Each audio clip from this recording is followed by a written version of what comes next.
Hello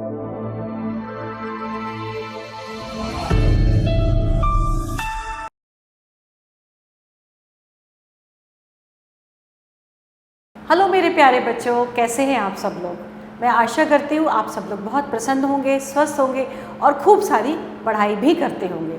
तो स्वागत है एक बार फिर से आपकी कक्षा 7 में। और आज हम कराने जा रहे हैं वाणी श्रृंखला से हमारा समाज और पर्यावरण। और आज हम कराने जा रहे हैं पाठ 10 और हमारे पाठ 10 का शीर्षक है, हम पाठ 10 में क्या पढ़ेंगे वो है जलमंडल। आज हम जलमंडल के बारे में जानकारी लेते हैं बच्चों। तो सबसे पहले है भूमिका। भूमिका में है जल चक्र, जल बजट एवं जल संरक्षण, महासागरीय जल की विशेषताएं एवं गतियां। चलिए पाठ प्रारंभ करते हैं। पृथ्वी पर जल के कई स्रोत हैं, जैसे सागर, महासागर, झीलें और नदियां आदि। इन सभी को जलमंडल कहते हैं। पृथ्वी की 71% जल सतह से घिरी है, केवल 29% सतह ही धरातल है। पृथ्वी पर 5 महासागर हैं, प्रशांत महासागर, अटलांटिक महासागर, आर्कटिक महासागर तथा हिंद महासागर। अंटार्कटिका या दक्षिणी महासागर पृथ्वी पर उपलब्ध जल का 97% भाग महासागरों में पाया जाता है, जो खारा है।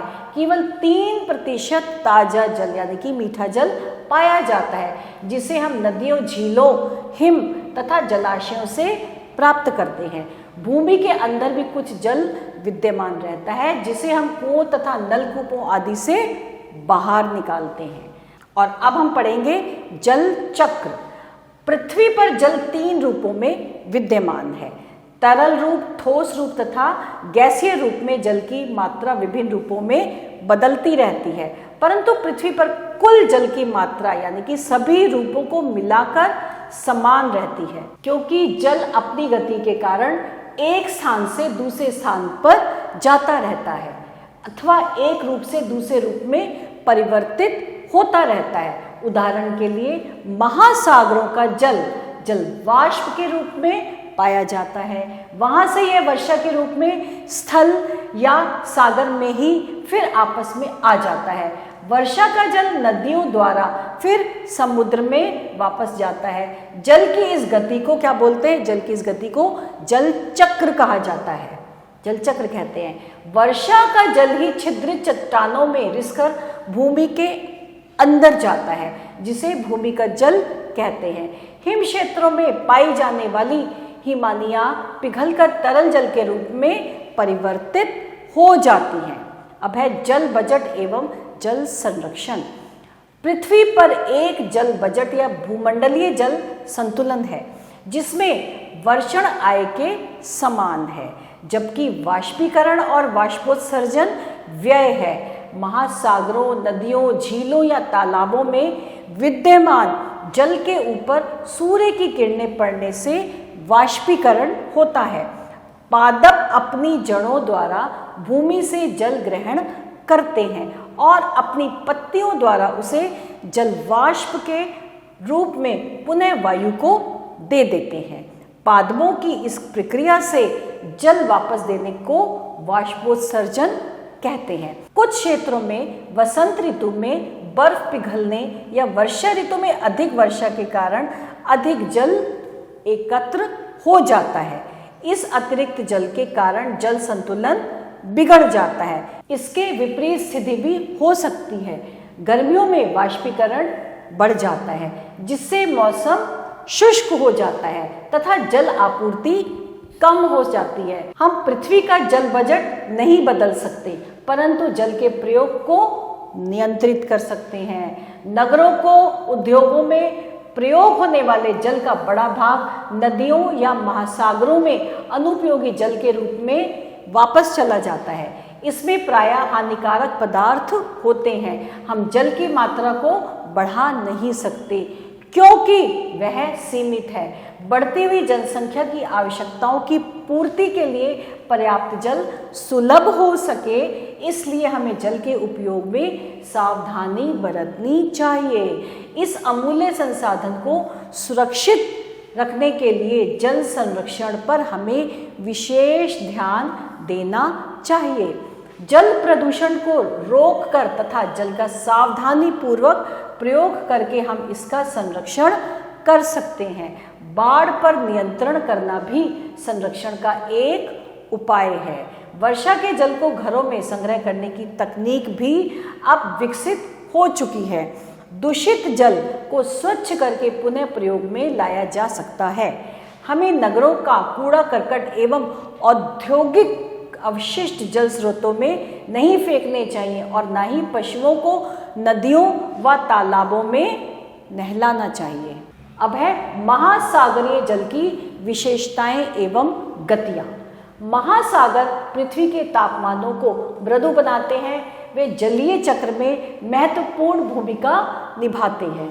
इसके अतिरिक्त वे हमें मछली तथा अन्य जीवों के रूप में भोजन प्रदान करते हैं। सदियों से इनका प्रयोग देशों तथा महाद्वीपों के बीच परिवहन तथा व्यापार के लिए होता रहा है। महासागर परिवहन के सबसे सस्ते साधन हैं, परंतु महासागरों के जल का प्रयोग प्रत्यक्ष रूप से हम घरेलू कार्यों के लिए अथवा सिंचाई के लिए नहीं कर सकते, क्योंकि यह जल कैसा होता है? ये जल खारा होता है। इसका कारण ये है कि समुद्र में जो नदियां मिलती हैं वे अपने साथ विभिन्न प्रकार के शैलों के अपरिदित पदार्थ लाती हैं जो समुद्र के पानी में मिल जाते हैं। इनमें लवण के कण एवं अन्य पदार्थों के कण भी होते हैं। समुद्र का जल वाष्प के रूप में परिवर्तित हो जाता है, परंतु ये पदार्थ समुद्र में ही रह जाते हैं। इस प्रकार समुद्र में लवण की मात्रा, वाष्पीकरण की मात्रा एवं समुद्र में मिलने वाली नदियों पर निर्भर करती है। समुद्री जल की औसत लवणशीलता लगभग 35 ग्राम प्रति 1000 ग्राम है। समुद्र का जल कभी भी शांत नहीं रहता, इसमें सदैव कुछ विद्यमान रहता, कुछ ना कुछ इसमें विद्यमान रहता है, चाहे ये गति क्षैतिज रूप में हो या लंबवत रूप में। समुद्र के जल में 3 प्रकार की गतियां होती हैं। कौन कौन सी? लहरें, ज्वार भाटा और फिर महासागरीय धाराएं। तो लहरें क्या है? वायु के प्रभाव से समुद्र के जल से के ऊपर नीचे होने की क्रिया को लहरें या तरंगे कहते हैं। लहरों को केवल सतह पर महसूस किया जा सकता है, जबकि गहराई में यह प्रतीत नहीं होती। पवन की गति के साथ तरंगे धीमी तथा तीव्र होती रहती हैं। तूफान के समय जब पवन की गति बहुत तेज होती है तो लहरें बहुत ऊंची उठती हैं। ऐसी लहरें कभी कभी बड़ी विनाशकारी भी होती हैं और सुनामी ऐसी ही एक बड़ी लहर है। ये लहरें भूकंप, महासागरों के नीचे ज्वालामुखी उद्गार या ऐसी अन्य हलचलों से उत्पन्न होती हैं।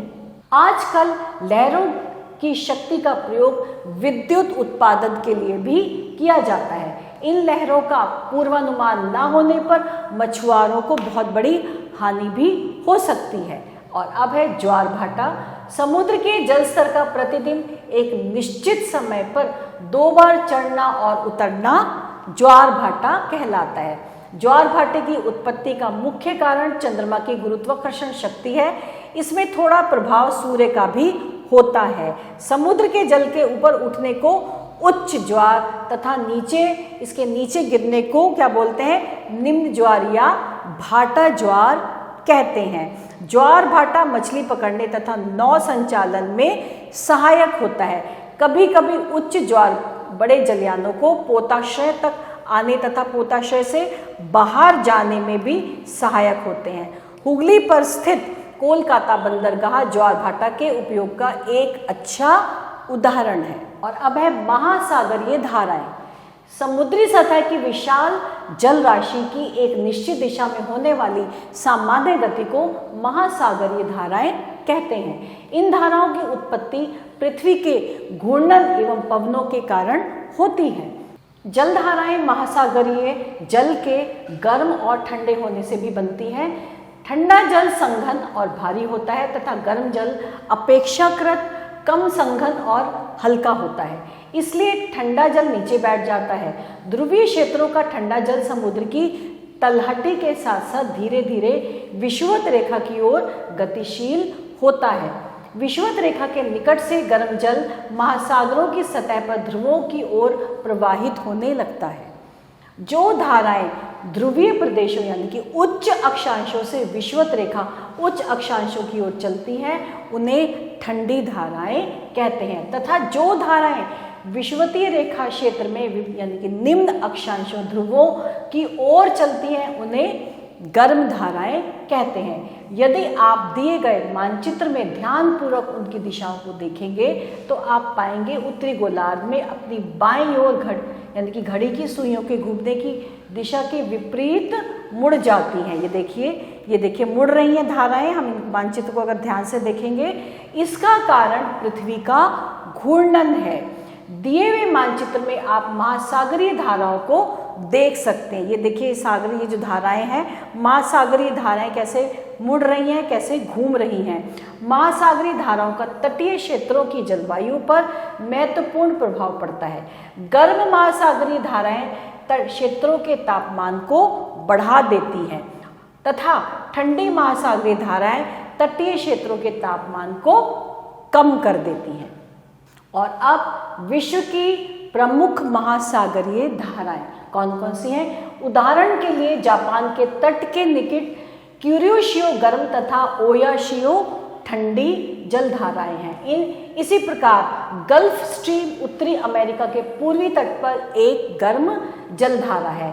जिन तटीय क्षेत्रों के निकट गर्म जल धाराएं बहती हैं वहीं प्रायः वर्षा होती है, क्योंकि गर्म वायु अधिक आर्द्रता ग्रहण कर लेती है।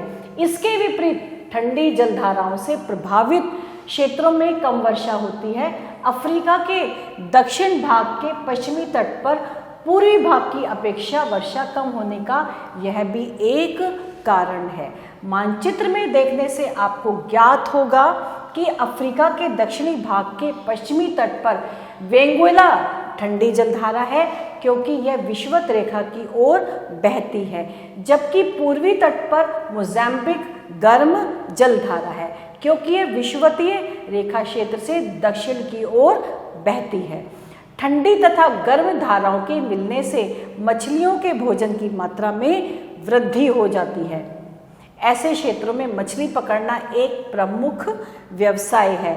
उदाहरण के लिए कनाडा के पूर्वी तट पर जहां हम गर्म धारा गल्फ स्ट्रीम एवं ठंडी धारा लैब्राडोर मिलती है, वहां मछली पकड़ना एक महत्वपूर्ण, एक मुख्य व्यवसाय है। तो ये था बच्चों हमारा आज का पाठ, जिससे हमने बहुत सारी जानकारी ली और अब कुछ करते हैं हम